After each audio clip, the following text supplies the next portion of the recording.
우리가 신앙생활하면서 가장 많이 듣는 말, 또 가장 많이 하는 말 중에 하나가 은혜라는 말이지요. 찬양할 때나 기도할 때, 또 우린 삶 속에서 은혜라는 말을 굉장히 많이 사용합니다. 은혜 받았다고 하고 은혜를 구한다고 하죠. 또 모든 것이 은혜라고 말하기도 합니다. 우리 교회에는 보니까 한 명도 없는데, 제가 학교 다닐 때 보면 은혜라는 이름이 굉장히 유행했었습니다. 성별로 하나씩 있어요. 이은혜, 김은혜, 박은혜 이렇게. 오늘 우리가 이따가 결단 찬양 부를 찬송도 은혜입니다. 이 은혜는 사실 우리가 신앙생활할 때에 떼어놓을 수 없는, 늘 우리와 함께 있는, 또 우리가 늘 마음에 고백하고 품고 살아가는 것이라고 할 수 있습니다. 그리고 오늘 우리가 읽은 본문 에베소서 2장은 바로 이 은혜에 대해서 가장 분명하고 정확하게, 명확하게 설명하는 그런 말씀이라고 할 수 있습니다. 은혜라는 말은 말 그대로 하면 값없이 그저 받는 것, 이런 의미이지요. 그래서 오늘 본문 8절에 보면 하나님의 은혜를 하나님의 선물이라고 말합니다. 은혜가 값없이 받는 것, 선물이죠. 같이 한번 볼까요? 8절 말씀 같이 읽겠습니다. 자, 시작. 너희는 그 은혜에 의하여 믿음으로 말미암아 구원을 받았으니 이것이 너희에게서 난 것이 아니요 하나님의 선물이라. 자, 그러니까 은혜를 받았다는 것은 하나님으로부터 특별한 선물을 받았다라는 것이죠. 그리고 그 은혜는 구원이라고 말합니다. 그렇죠. 우리는 분명히 하나님의 은혜, 구원의 은혜를 받은 사람들입니다. 그리고 지금도 그 은혜 가운데 살아가고 있습니다. 여러분 그렇게 고백하시죠? 처음부터 이렇게 대답 안 하시면 여기 한 가지 질문이 있습니다. 하나님의 특별한 은혜, 하나님의 특별한 선물을 받았다고 고백하며 살아가는데 정말 그러한가 하는 것이죠. 나는 은혜를 받았다라고 이야기하는데 다른 사람들은 나를 보면서 네가 은혜 받았는지 모르겠다 이러면 안 된다는 거죠. 여러분 큰 선물을 받으면 티가 납니다. 예를 들어 한번 생각해 볼까요? 여러분 명품 백을 선물로 받았다고 생각해 봅시다. 생각만 해보자는 거예요. 생각만. 너무 벌써 좋아하지 마시고요. 자, 명품 백을 받았어요. 그러면 어떻게 될까요? 가만히 있지 못하죠. 드러나게 되어 있습니다. 누군가에게는 자랑을 하게 되어 있다는 거죠. 하다못해 슈퍼에도 들고 갑니다. 드러나게 되어 있다는 거죠.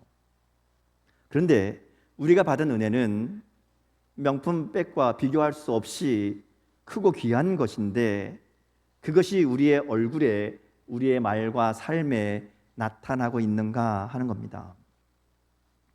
나는 은혜 받았다라고 얘기하고 나는 구원받았다, 가장 귀한 선물을 받았다라고 말하는데 살아가는 나의 모습은 선물은 고사하고 아무것도 받은 게 없는 사람처럼 그렇게 사람들에게 보여지고 있는 것은 아닌가 하는 겁니다. 여러분 어떻습니까? 여러분 하나님께 은혜 받은 사람들이시지요? 그 받은 은혜가 여러분의 삶을 통해 드러나고 있습니까?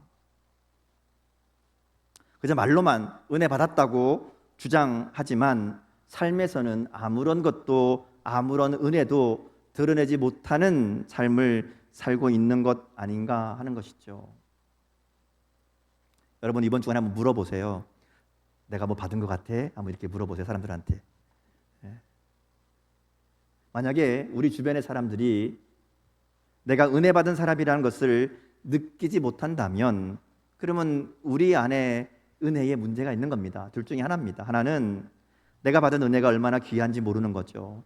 은혜는 받긴 받았는데 그 은혜가 뭔지, 얼마나 귀한 건지 모르기 때문에 감사도 없고 기쁨도 없고 감동도 없이 아무것도 받은 거 없는 사람처럼 살아가고 있는 것 아닌가 하는 거고요. 또 하나는 정말 받은 게 없을 수도 있습니다. 예수님 믿고 영접하면 받는데 안 받은 사람도 있을 수 있죠. 내가 예수님 믿고 영접했다면, 예수님 나의 주님이라고 고백했다면, 내가 하나님의 은혜를 받은 사람이라면 그러면 나는 그 받은 은혜를 드러내고 살고 있는가? 성경은 분명히 우리가 은혜 받은 자들이라고 말씀합니다. 오늘 말씀을 통해서 우리가 은혜 받은 자임을 분명하게 알게 되기를 원합니다. 그리고 내가 받은 은혜가 얼마나 귀한 것인지 다시 한번 분명하게 깨닫고 그 은혜를 드러내는 삶을 살기를 결단하는 저와 여러분 될 수 있기를 주님의 이름으로 축복합니다. 오늘 말씀에 보면 이 은혜가 뭔지를 설명해요. 우리가 받은 은혜가 무엇인가 하는 것을 이야기합니다. 자, 그러기 위해서 바울이 선택한 방법은 비교하는 겁니다. 은혜가 있습니다. 이 은혜가 있기 이전의 모습과 은혜 받은 다음의 모습을 이제 비교해서 설명하지요. 오늘 본문 1절에서 3절은 은혜 받기 이전에 우리의 상태를 설명합니다. 3절에 나오는 전에는 이라는 말이 이 상황을 설명하는 말이지요. 그리고 이제 4절부터 나오는 말씀을 보면 그 이후에 사실 4절에 보면 우리말에는 생략되어 있는데요. 원래 그러니까 원어 성경에 보면 그러나라는 접속사가 붙어 있습니다. 그러니까 앞에는 전에는 그러나 이제는 이라는 이런 이제 말씀이라는 것이죠. 13절에 나오는 표현처럼 이제는 우리가 새롭게 그 은혜로 말미암아 새롭게 되었다라는 것을 이야기합니다. 그래서 전에는 이랬는데 이제는 이렇게 되었다는 것이죠. 그리고 그 사이에 은혜가 있습니다. 그리고 그 은혜가 뭔가를 설명하는 것이 이제 4절에서 7절까지의 말씀입니다. 여기에서 핵심되는 말은 그리스도 예수 안에서라는 말입니다. 그리스도 예수 안에서 이런 일들이 일어났고 그것이 우리를 변화시켰다. 그래서 전에는 이랬지만 이제는 이렇게 되었다. 이제 이렇게 설명하는 겁니다. 우리가 이 구절을 머리에 담고 말씀을 읽어야 좀 이해가 됩니다. 자, 그러면 하나님의 은혜가 뭔가 하면 이렇게 정리할 수 있죠. 전에는 너희나 우리가 다 죄와 허물로 죽었던 자라는 겁니다. 근데 예수 그리스도 안에서 이제는 새로운 존재가 되었다라는 것을 이야기하지요. 그리고 이렇게 우리를 전혀 새로운 존재, 죽었던 우리를 살리시고 새롭게 하신 그것이 바로 예수 그리스도이시고 그 예수 그리스도가 은혜, 선물이라고 말씀하는 것이죠. 자, 자세히 좀 볼까요? 1절부터 3절은 은혜 이전의 상태를 설명합니다. 여기에서 보면 죄와 허물 가운데 죽었던 이라고 얘기합니다. 이 죄와 허물은 세상에서 말하는 불법이나 범죄를 말하는 것이 아닙니다. 성경에서 말하는 죄와 허물은 하나님의 목적에서 벗어나는 겁니다. 죄라는 말의 이제 어원이 원래 이 어원이 관역에서 빗나가다라는 의미거든요. 허물이라는 말도 길에서 벗어나다 뭐 이런 의미를 가지고 있습니다. 그러니까 말하자면 죄와 허물이 뭔가 하면 하나님께서 모든 만물을 만드신 뜻과 섭리가 있는데 그것을 벗어났다 하는 겁니다. 그것이 죄라는 것이죠. 그러니까 하나님이 만드신 질서, 목적을 잊어버리고 그것을 바꾸어 버린 것이 죄입니다. 쉽게 말하면 하나님의 자리를 내가 차지한 것이 죄라고 할 수 있습니다. 하나님이 다스려야 될 자리에 다른 것이 있는 것, 그것이 바로 죄라는 것이죠. 그래서 본문은 이 죄와 허물로 죽었던 이라고 얘기하면서 죄와 허물 가운데 행하는 것에 대해서 세 가지로 설명합니다. 죄와 허물 가운데 있는 모습이 뭔가 하면 이 세 가지로 정리할 수 있다는 것이죠. 하나는 세상의 풍조를 따르는 것이라고 이야기합니다. 여기에서 말하는 세상은 우리가 살아가는 삶의 현장을 말하는 게 아닙니다.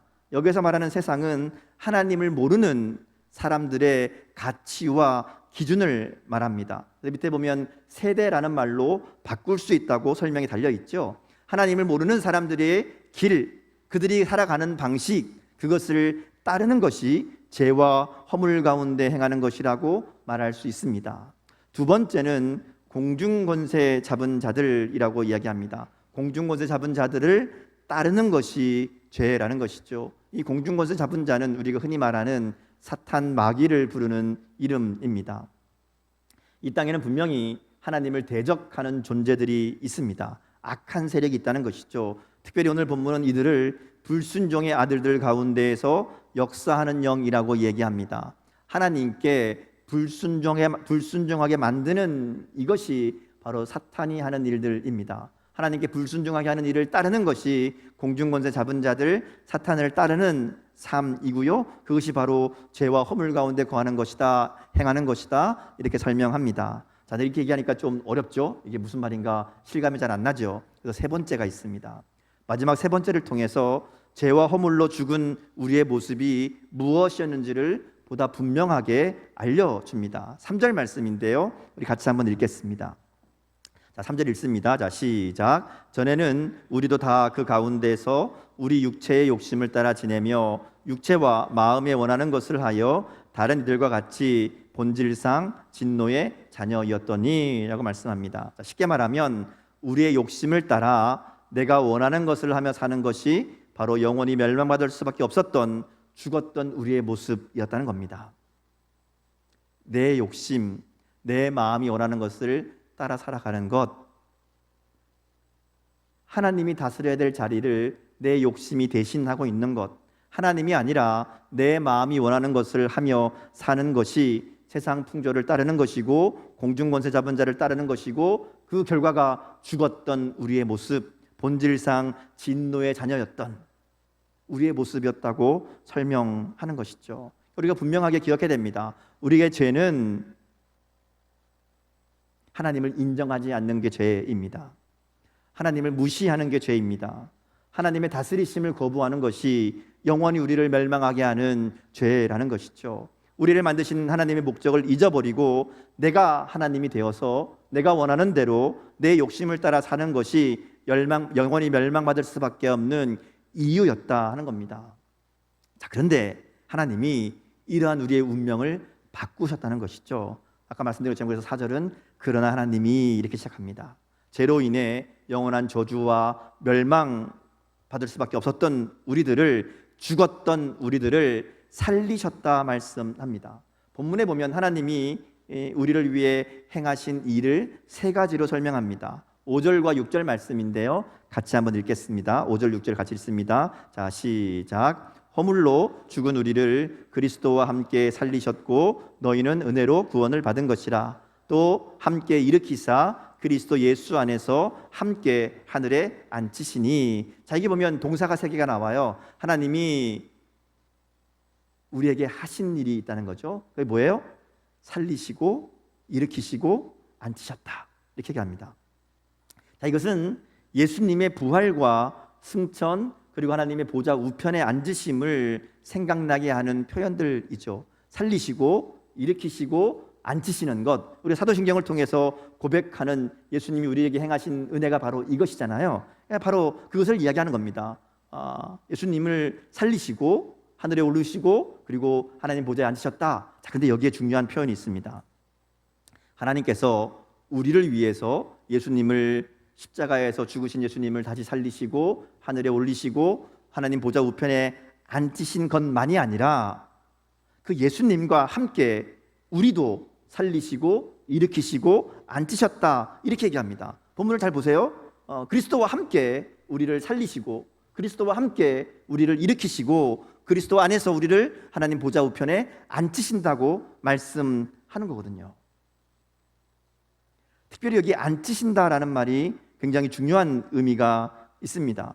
이것은 우리가 얻은 구원이 얼마나 영광스러운 것인가를 말씀해 주는 겁니다. 예수 그리스도를 말미암아 구원 얻은 우리들은 주님과 함께 앉는 존재가 된 겁니다. 이 앉는다는 것은요, 통치를 의미합니다. 왕이 보좌에 앉아서 다스리는 것을 의미하지요. 그러니까 구원받은 우리는 그리스도와 함께 만물을 다스리시는 하나님의 영광에 참여하게 함께하게 된 자들이라는 겁니다. 이것이 구원의 의미입니다. 우리가 구원받은 것은 단순히 죽었던 우리가, 죽을 수밖에 없는 우리가 살아났다, 생명을 얻었다, 이걸로 끝나는 게 아닙니다.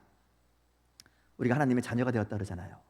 하나님의 기업을 상속으로 받게 되었다고 말씀하지요. 하나님의 다스리심에, 하나님의 통치에 함께하는 존재로 우리를 바꾸셨다는 겁니다. 이것이 구원의 은혜라는 것이죠. 말도 안 되는 얘기죠. 하나님을 떠나서 죽을 수밖에 없었던, 영원히 멸망받을 수밖에 없었던 우리들을 다시 살리신 것으로 모자라서 하나님의 영광에 함께하게 하신다는 겁니다. 이것이 오늘 우리가 받은 은혜라는 것이죠. 우리는 그저 죽음에서 살아남아 돌아온 사람들이 아닙니다.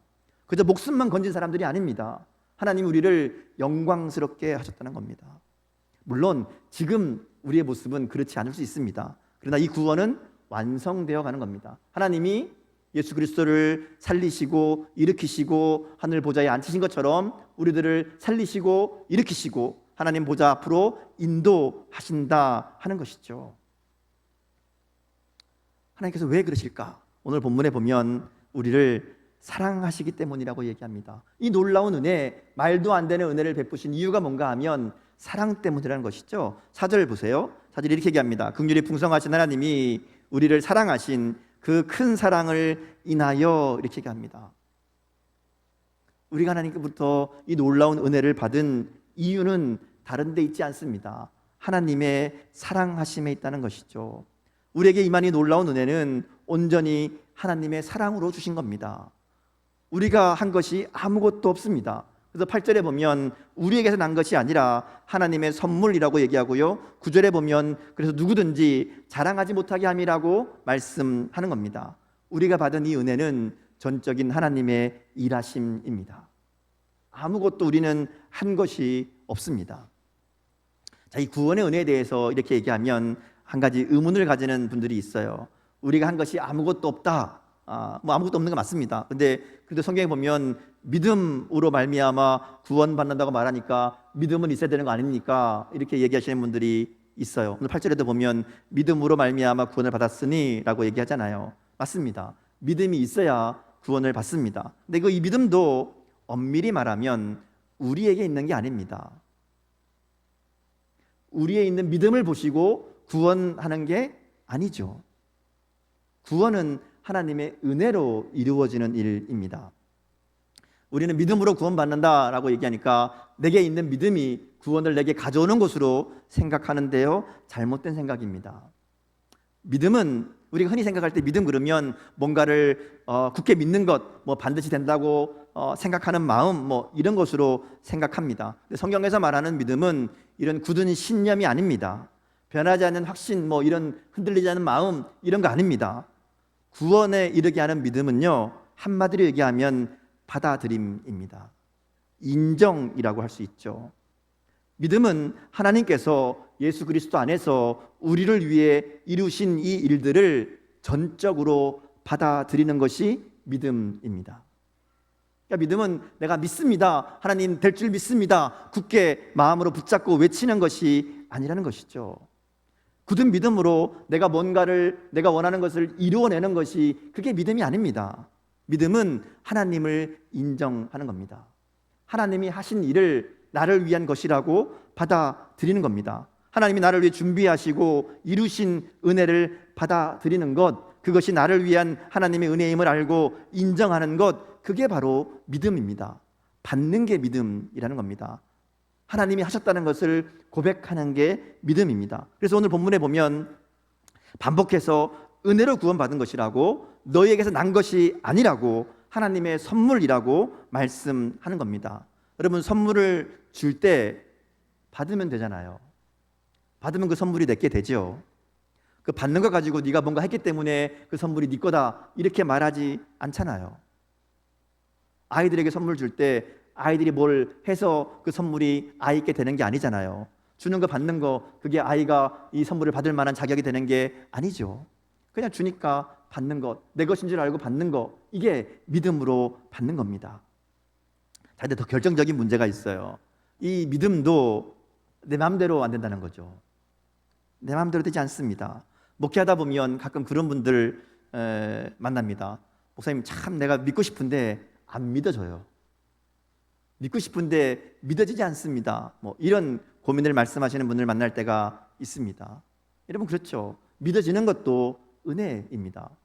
믿음이라는 것, 하나님 은혜를 받는다는 것, 받으면 되지 라고 생각할 수 있지만 그 받는 것 자체가 내 마음대로 되는 게 아닙니다.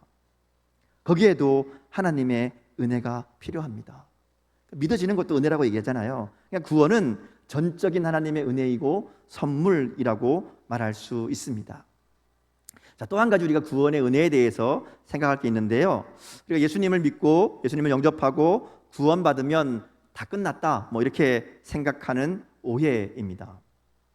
예수 믿고 구원받고 천국 백성 되었으니까 다 된 거 아니냐, 이렇게 생각하는 분들이 있습니다. 천국만 가면 되는 거 아니냐. 네, 사실 그게 목적이면 다 이룬 거 맞죠. 근데 하나님의 계획은 거기에서 끝나지 않습니다.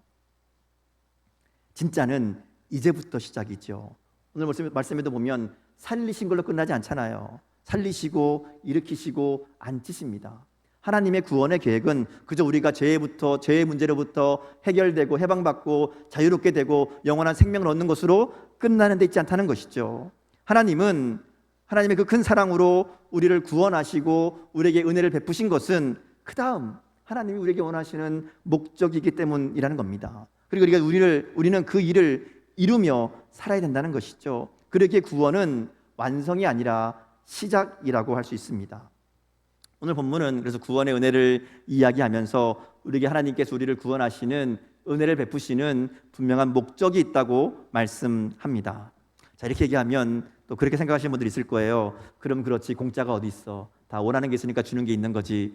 하나님 뭐 달라고 다 내놔라 이런 거 아니냐? 이렇게 말씀하시는 분 있을 수 있습니다. 맞습니다. 하나님 우리에게 원하시는 게 있습니다.